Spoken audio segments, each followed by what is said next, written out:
देखो बुरो मत मानियो, ब्रजवासिन में प्रायः गारी देवे के संस्कार जन्मजात हुए, पर हम एक प्रार्थना करें, कुसंस्कार और कुरीति वाकु समादर देनो अच्छी बात नहीं है। आप तो पंडित हैं, विद्वान हैं, क्या आप गाली देने की बात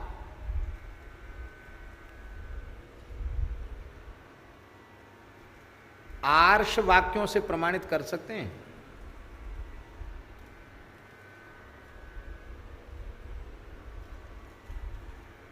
भैया हम तो ब्रजवासी, हमें तो गाली देवे को जन्मते ही अभ्यास है। और जन्मते कहाँ ते अभ्यास है भैया? जन्मते कोई कछु पेटते सीख के आवे? घरों में जो गाली देने का वातावरण होता है तो उनको सीखते सीखते बच्चे गाली देना सीख जाते हैं। जिनके घरों में गाली गलौज का वातावरण नहीं होता उनके बच्चे कभी गाली नहीं देते हैं। यहां गोस्वामी तुलसीदास जी कह रहे हैं कि जिनके घरों में गाली गलौज होता है वो राक्षस हैं,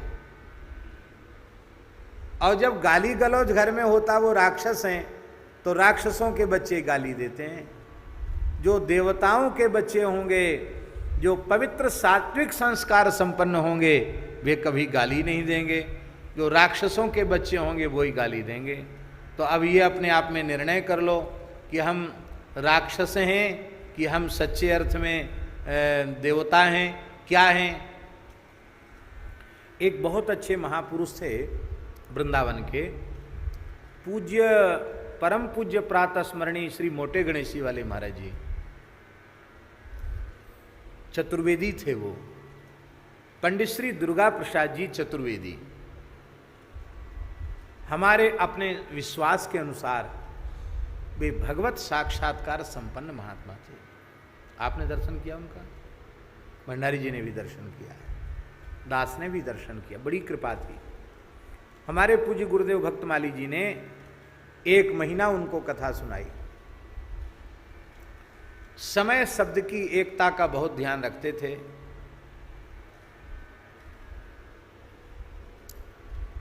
और वो मूल में मथुरा के ही चतुर्वेदी थे वो, पर उनके पूर्वज चले गए थे राजस्थान। राजस्थान में चोमू है ना, चोमू जयपुर के पास, और महाराज जी बाद में फिर इधर ही आ गए।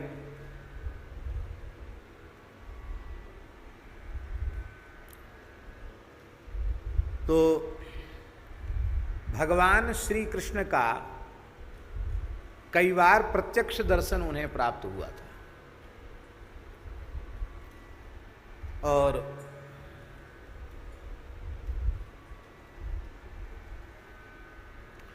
भगवान श्री कृष्ण की ग्वाल मंडली में एक सखा था शुकदेव।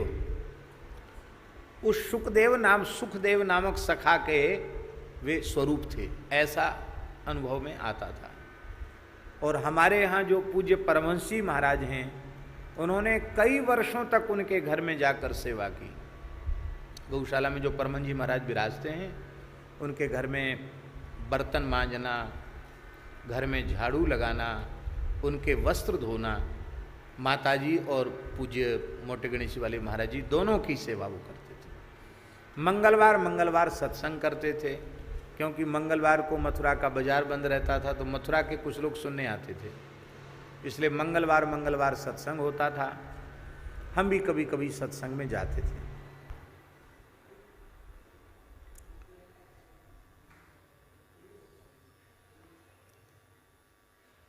वृंदावन बिहारी लाल की जय। बड़े समर्थ महापुरुष थे मोटे गणेशी वाले महाराज जी, उच्च कोटि के महात्मा थे। उनकी वाणी ऐसी थी, सीधे चोट करती थी हृदय पर, ऐसी वाणी थी।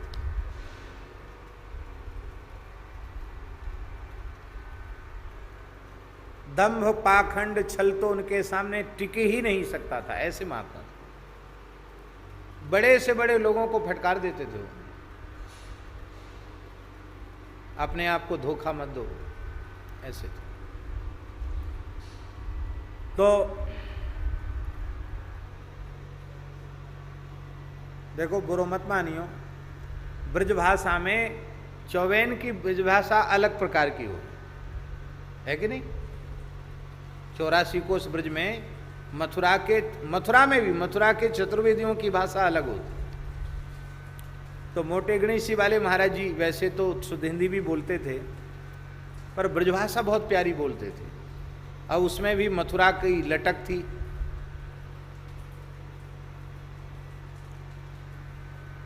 तो पूज्य श्री मोटे गणेशी वाले महाराज जी की बात वे कहते थे कि भैया हम तो वायु को ब्रजवासी माने, जो श्री कृष्ण के संग खेले खाए, श्री कृष्ण की लीला को याई देह सो इन्हीं आँखन सो अनुभव करे, हम तो वायु को ब्रजवासी माने हैं, ये कहते थे। कितनी प्यारी बात, ब्रजवासी की परिभाषा। ब्रजवासी कौन? बोले जो कन्हैया के संग खेले खाए गैया चरावे, लीलान को प्रत्यक्ष अनुभव करे, सोई ब्रजवासी। वे कहते थे भैया गारी देवे तो तुम ब्रजवासी नहीं है जाओगे, हमें गारी दे दी तो हम ब्रजवासी है गए। ऐसो भजन करो, ऐसो भजन करो कि ठाकुर जी के साथ तुम खेलवे लग जाओ, तो तुम ब्रजवासी कहलावे के योग्य होगे। तो यहाँ गोस्वामी तुलसीदास जी महाराज कह रहे हैं कि राक्षसों के जो लड़के हैं, बच्चे हैं, वो गाली दे रहे हैं हनुमान जी को, ताली बजा बजा कर गाली दे रहे हैं। क्यों दे रहे हैं? बालक गारी क्यों दे रहे हैं? बाल किलकारी कह के तारी दे दे गारी देत, इसलिए गाली दे रहे हैं क्योंकि घरों में राक्षसों के गालियां दी जाती हैं और उन्हीं के संस्कार उन छोटे बालकों में पड़ गए। तो इससे समझ में आ गई बात कि नहीं? यदि हमारे घरों में गाली दी जाती है तो मैया बाप हमारे राक्षस हैं, और राक्षसों के पास अच्छे संस्कार कहाँ से मिलेंगे? इसलिए न गाली देनी चाहिए। और ये गाली पूज्य श्री गोकुल भवन वाले परमन जी महाराज ने कहा, जब कोई व्यक्ति गाली देता है तो शब्द जलते हुए भयंकर काले रूखे राक्षसों के आकार के शब्द उसकी वाणी से निकलते हैं, और वे उस व्यक्ति को श्राप देते हुए जाते हैं, गाली देने वाले को, कि मेरा प्रयोग भगवान नाम कीर्तन में करना चाहिए था, अच्छी चर्चा में करना चाहिए था, तुमने हमारा प्रयोग गालियों में किया है। जैसे हम जल रहे हैं ऐसी तुम जन्म जन्म तक ऐसे ही जलते रहोगे।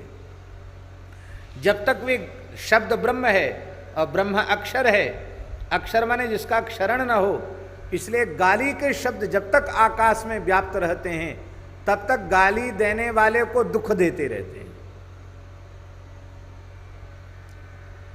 इसलिए महाभाष्यकार पतंजलि ने कहा है, एकः शब्दः सम्यक् ज्ञातः सुष्ठु प्रयुक्तः स्वर्गे लोके च कामधुक् भवति।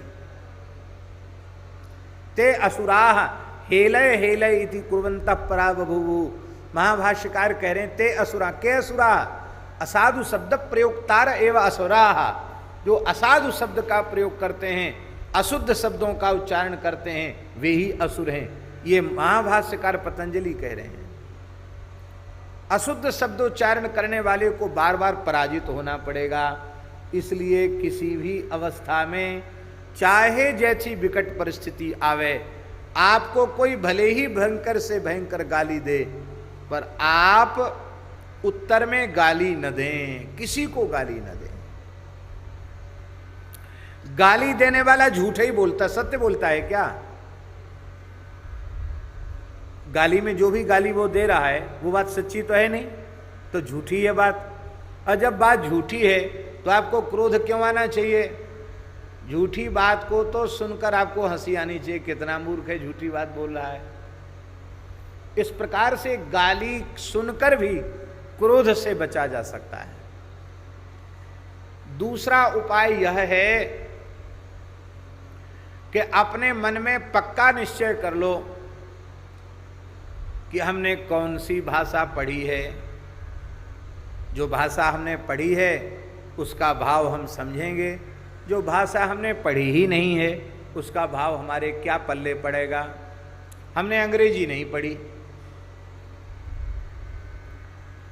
पढ़ी, तो उसकी हमें कोई ग्लानि नहीं, और हमें कभी इच्छा भी उत्पन्न नहीं होती कि हम अंग्रेजी पढ़ लें। ये भी बात है, उसकी ग्लानि भी नहीं है और सीखने की इच्छा भी नहीं है, दोनों ही बातें। अब अंग्रेजी में हमको कोई गाली दे या हमारी स्तुति करे तो हमारे चित्त पर उसका प्रभाव होगा? क्यों? हम अंग्रेजी पढ़े ही नहीं, चाहे गाली दो चाहे स्तुति करो हमारे लिए तो बराबर है। ऐसे ही अपने मन में यह पक्का निश्चय कर लो, हम तो कथा कीर्तन की ही भाषा पढ़े हैं, सत्संग की भाषा पढ़े हैं, गाली गलौज की भाषा हमने कभी पढ़ी ही नहीं, ये हमारे से कोसों दूर है। इसलिए जब उस भाषा को हम समझते ही नहीं, उस भाषा का हम व्यवहार ही नहीं करते हैं, तो उसका प्रभाव हमारे चित्त पर क्यों करो? उसका प्रभाव हमारे चित्त पर नहीं होना चाहिए। पर बड़े दुख की बात है, नेक सी गाली के लिए लोग मरने मिटने के लिए तैयार हो जाते हैं। एक बार गाली देने का भी परिणाम कितने अनंत काल तक भोगना पड़ता है, क्योंकि जो आप कीर्तन करते हैं, वो नाम लेते हैं, वो अखंड होकर अक्षय होकर आकाश में रहता है। गाली वाला शब्द भी अक्षय होकर आकाश में रहता है। तो जब तक वह अनंत काल तक रहेगा तो अनंत काल तक आपको पीड़ित करता रहेगा। इसलिए किसी भी अवस्था में अपशब्दों का प्रयोग न करो, गाली न दो। तो भगवान की दया से,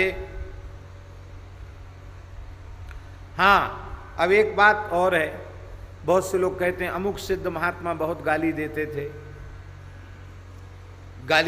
बड़े सिद्ध थे। लोग कहते हैं ना अमुक महात्मा बड़ी गाली देते थे, बड़े सिद्ध थे, बड़े ऊंचे महात्मा थे। तो हम प्रार्थना करते हैं कि उन सिद्ध का त्याग क्या था, उनकी तपस्या क्या थी, उनकी तितिक्षा क्या थी, साधना का उनका ऊंचा स्तर कितना था, उस सब से तो आपने प्रेरणा ली नहीं, उसको तो आपने अपनाया नहीं। केवल एक ही बात आपकी समझ में आई कि अमुक महात्मा गाली देते थे तो हम भी गाली दें। अरे राम राम, आपको स्मरण में होगा समावर्तन संस्कार के जो मंत्र हैं, पिताजी, समावर्तन संस्कार के जो मंत्र हैं, उन समावर्तन संस्कार में, उपनयन संस्कार में आचार्य यज्ञोपवीत संस्कार संपन्न द्विजाति बालकों को गुरुकुल में प्रवेश जिन्होंने पाया है, उन बालकों को वो स्पष्ट आज्ञा देता है आचार्य, ये मेन वद्यानि ते त्वया चरितव्यानि नेतराणि। आचार्य कहता है कि जो मेरे कार्य शास्त्र सम्मत हो, अनिंदित जो मेरा व्यवहार हो, उस व्यवहार को तुम सीखना हमसे। हमारे में कोई दोष है, हमारा कोई अशास्त्रीय निंदित व्यवहार है, उस व्यवहार को गुरुजी ऐसा करते थे तो हम भी ऐसा करें, ऐसा अपने जीवन में कभी मत अपनाना। हमारे शास्त्र सम्मत आचरणों को तुम लेना। शास्त्र विरुद्ध आचरण कथनचित हम में कोई दिखाई पड़ जाए तो उसको तुम अनुकरण नहीं करना कि गुरुजी तो